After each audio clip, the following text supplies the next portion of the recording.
We talk a lot about tech, but the product is key. Without the product, the tech's not going to solve your problems.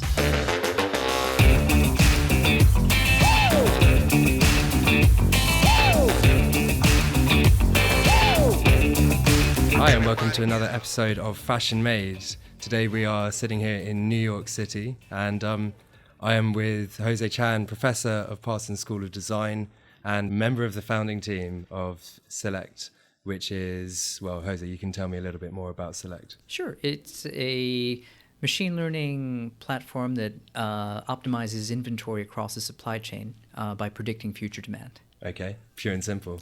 It took a while to get to that, but yeah, absolutely. Pure and simple. yeah. It was sort of a much more complicated idea at the beginning, and then you've managed to narrow it down to that pure focus? Yes, so it was always the same pain point, right? Like with startups, any startup, you always have to define a specific pain point. But in terms of being able to summarize what a particular product does, and you could apply this to fashion or any company, getting to, let's say, a tagline or the idea of what it does in a simple format takes time and takes years. Yeah, I bet. And did you always have a background in AI and machine learning? Actually, I went back to school for another master's at MIT. Oh, cool. And did a master's in management or technology, and started to get exposed to different types of technology because being from the industry as well as being an educator, I realized that 12 years ago, the future was in tech. But if you were to ask me 12 years ago, Jose, what is tech in the apparel retail space, if you will, fashion, I wouldn't know what to tell you. I'd tell you, well, I think tech is the IT department. That's tech. I think back 12 years. My computer is tech. E-com, or let's say a website, is tech. But I couldn't really articulate, envision, tell you how all these things were interconnected other than just saying that's tech. The industry was going that way, and I realized, well, in order to be part of the conversation and be a player within that aspect of the industry, being an insider, not an outsider, it was important to get further education in order to learn about it and disseminate the knowledge across different audiences, whether it was a commercial audience or perhaps the student audience. Fantastic. So fast forward 12 years and you're now helping brands deal with common problems. Yes. So put it this way, we're like many providers. We're one of many, but the key is to solve a specific pain point. For us, inventory is important because that is the biggest item on a balance sheet, right? And it's the old story of retail. You need the right product at the right place, at the right time, at the right price, the 4 rights, right? Now, we take care of the first 3. Right, exactly. Right. We take care of the first 3. The price is different, we can, but ultimately, if you could fix that, works well. However, we're only, again, one solution provider. There are many others. So if you look at the apparel supply chain, it starts with design and it ends with a retailer, physical or digital. That's the beginning and the end. In between, you have a whole supply chain where you have everything from design to manufacturing to logistics to shipping and everything else that happens in between. So there are many pain points to be solved. And I think if we solve one pain point, the inventory piece, but you could go back and there are many opportunities, many other, let's say, solution providers that solve other pain points. For example, 3D. 3D there was a time when design was just a pencil and a paper, which then evolved to CAD, which is now more sophisticated. We call it 3D overall, and in different systems, right, that take care of this. That's a pain point. Then there's another pain point that needs to be solved in terms of the supply chain, right? So you could say that design is part of the supply chain. Then you get to the manufacturing process. There's an issue there where the sampling process takes too long, and getting physical samples has become a bottleneck for many, let's say, brands/retailers. So what they've done is digitized that process somewhat, right, in order to minimize the time that it takes to get samples, which ultimately serves to help you reduce the time to market, right? Because as you've had fast fashion companies like H&M, Zara, Uniqlo come into play, Zara being among the most noted ones, you've had everybody wanting to emulate that model of a 10 to 12 day design to consumer cycle. Whereas if you think of brands and retailers, traditionally, it's an 18-month cycle. Because you're big scale, right?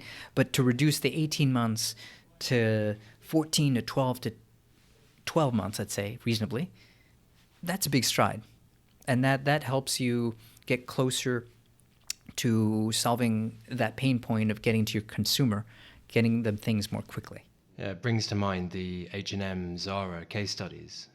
Would you say you would advise one of those strategies over the other?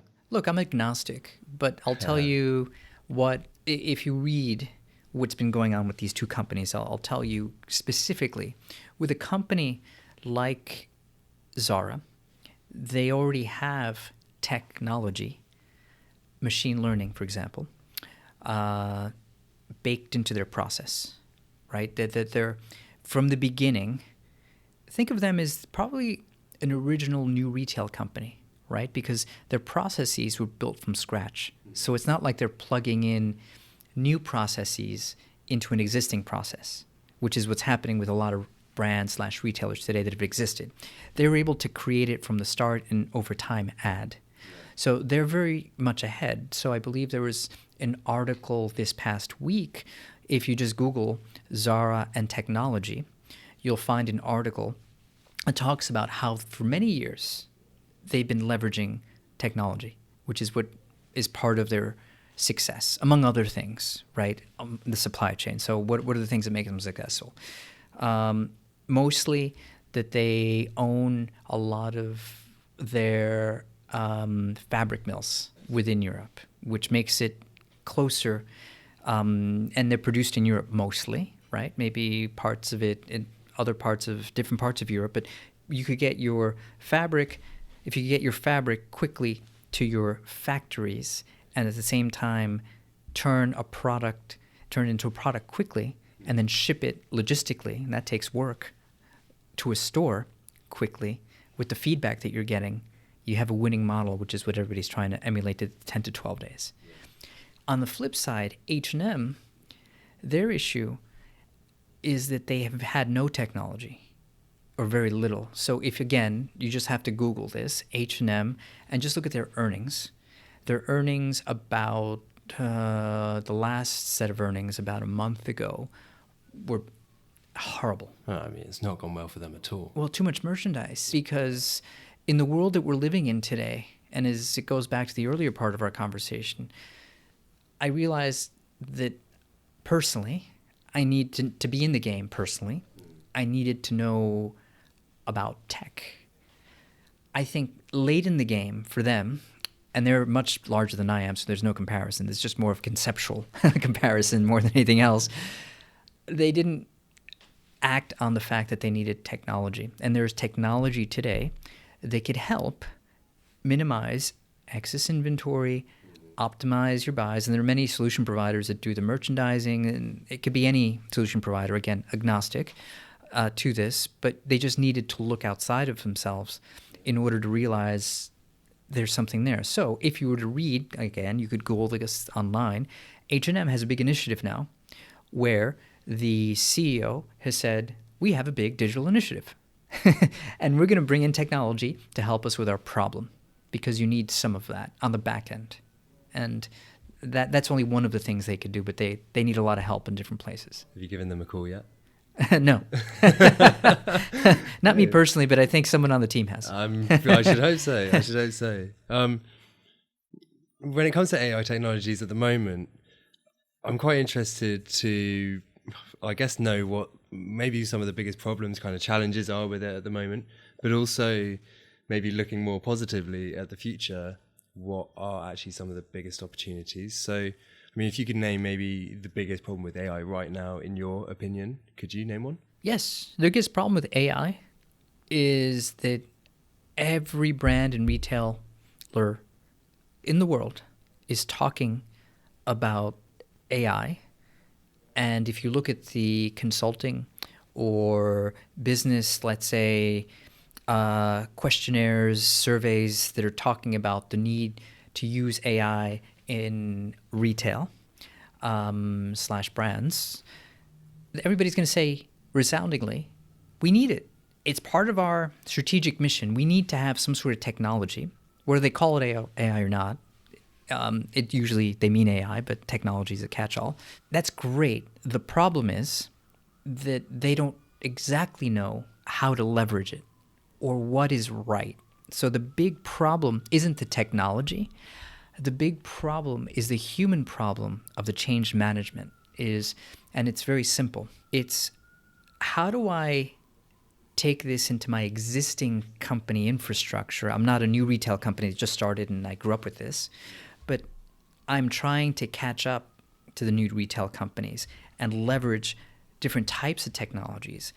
How do I stitch this digital strategy, right, to my corporate strategy, break down the silos that I have, and make something viable, measurable, work for my particular, let's say, organization? I think that's a big problem. So the biggest problem with AI is humans? Yeah.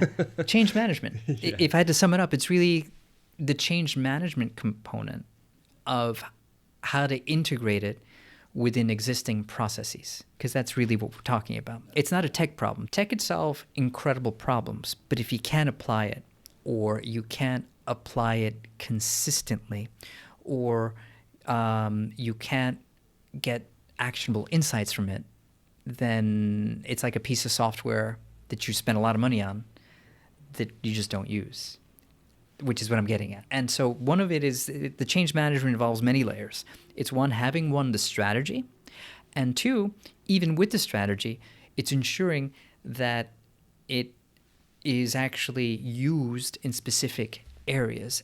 And I would add, you don't need technology, AI, or any other type of technology to solve every problem. So you just can't throw things at your business as a CEO or C-suite executive to say, this is the silver bullet that's going to solve this problem. No, it has to be very surgical. This is going to solve this particular problem. This is going to solve this particular problem. And for this problem, you know what? I need a process change. I don't need an external organization. We don't need heavy technology to do any of this.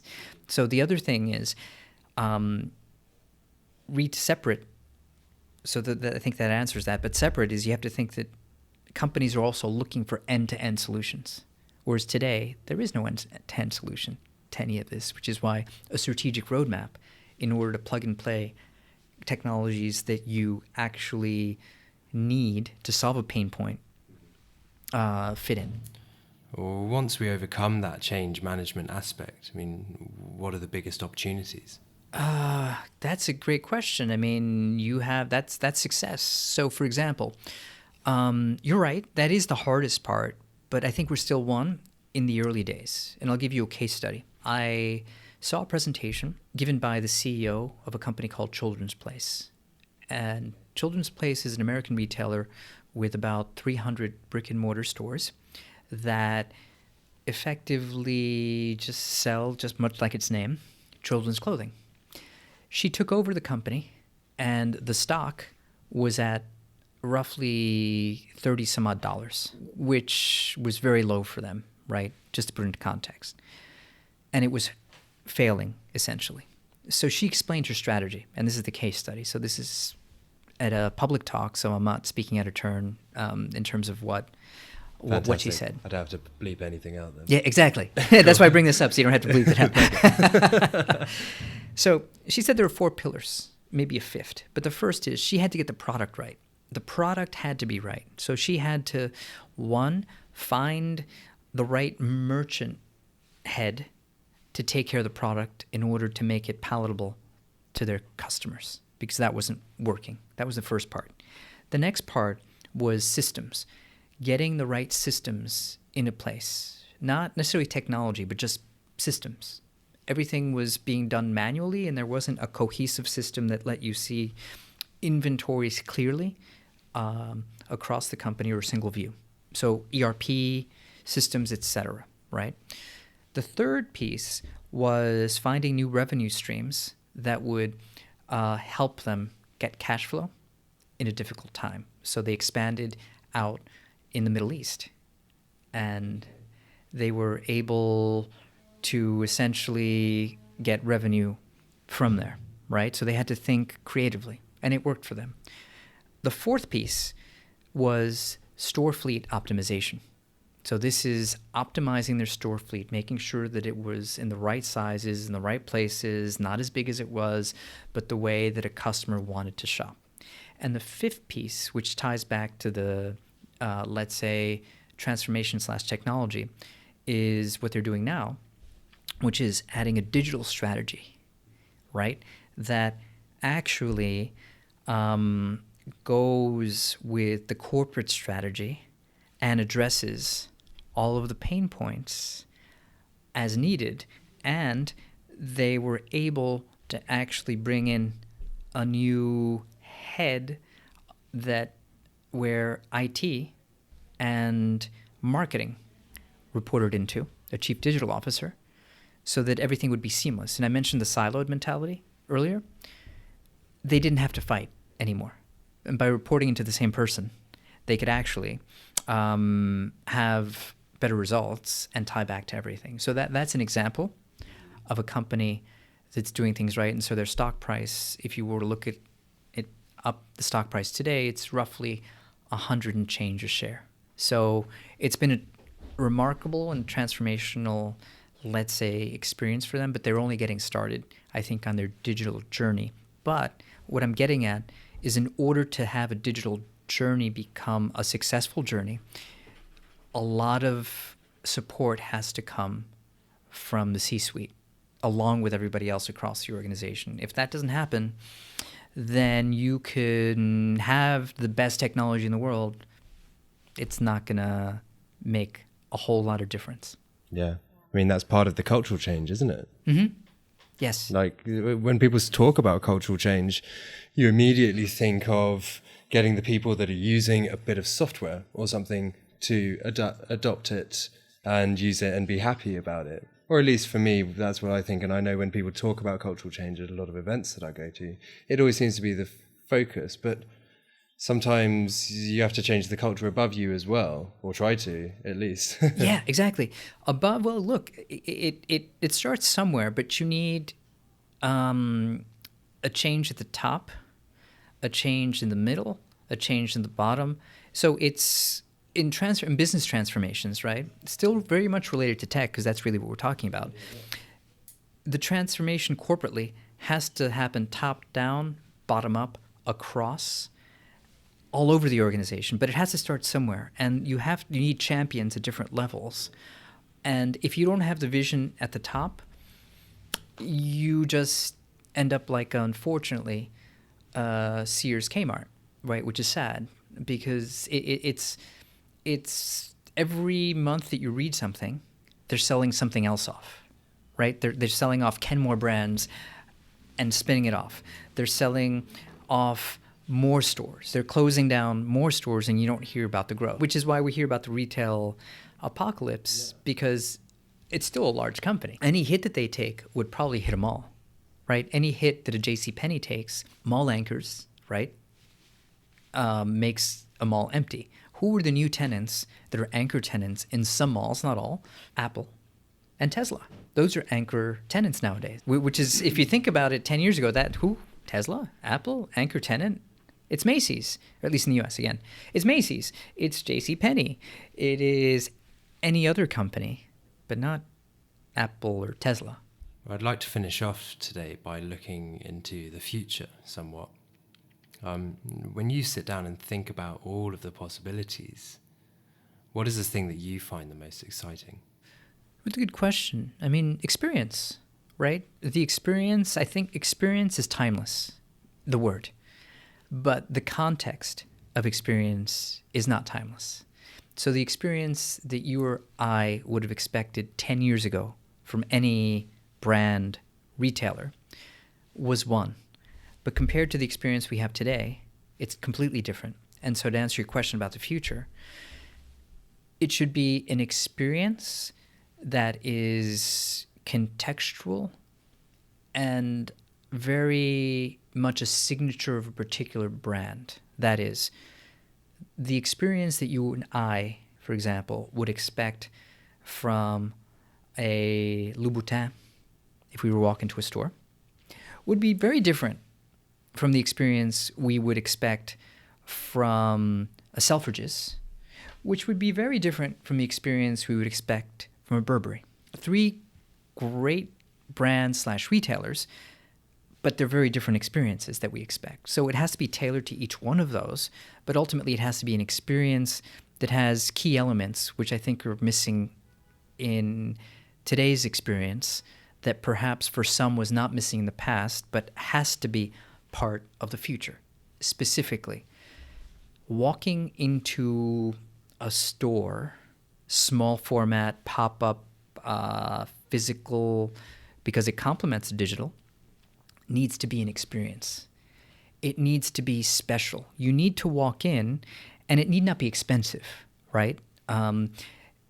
In terms of a brand. So it need not be luxury, if you will. Does it need to be bespoke to you? Yes. And it has to mean something to you. That means if you walk into a store, you have to be wowed by, like, first, the merchandise, right? We talk a lot about tech, but the product is key. Without the product, the tech's not going to solve your problems, right? So you start with the product, kind of like the case study we talked about with Children's Place. So it has to be really cool merchandise displayed in a really cool way in an environment that is inviting, in an environment that, and these are elements, and it would vary by brand, where, you know what, maybe you have a salon that actually brings in speakers beyond a retail store that you're interested in listening to. Maybe it's a museum curator for the Metropolitan Museum of Art. Maybe it's a curator for the Tate Gallery, right, that comes in for the brand that you're purchasing. As you walk in, that's one of the services. Then maybe, you know what, while you're shopping, you could have an espresso or whatever type of coffee that you want, which brings to that experience, right? Then maybe you could also have, a bespoke experience, which is digital, kind of like if you walk into a museum that takes you through and walks you through the store and explains brands if you want that. It could be on your phone. It could be a human being. So I'm not really giving parameters, but just ideas in terms of what it should be. The experience should be special, and it need not be a luxury brand. Yeah, so this tech allows for incredibly bespoke customer experiences across the board. Exactly. So let's think of, so the scenario I gave you, I didn't talk about the technology because it's assumed that it's part of the experience, not obvious. Yeah, so it's just in the background, it's just working away. And so I guess, the beauty of AI is when you don't notice it. Exactly, which is what it should be to a certain extent. I mean, you can shop on your phone and have, okay, let's be a little bit more concrete and put the AI equation in there. Before we get to this imaginary world or a retailer where they may have a salon with a guest speaker that you're going to go see, but you're going to shop an hour beforehand, VIP, with coffee and espresso to meet fellow shoppers, you will get an email that allows you to pick certain items that you want to wear. And when you get there, they're already in the dressing room. Does it need to be bespoke So before to you? the event, you're trying things on, right? That's convenience. Then you could already order your coffee before you get there. And it's already waiting for you when you get there. And if you're late, that's okay, because you could use AI to figure out that you're running late, and it'll be ready and made right before you get there. So it's not cold coffee, but it's just the way you want it. Mm-hmm. Amazing. I mean, I can't wait for that. Jose, I just want to thank you so much for coming and joining us today. I really look forward to talking more about it next time. And yeah, once again, thank you very much. It's a pleasure. Thank you. Everybody get up.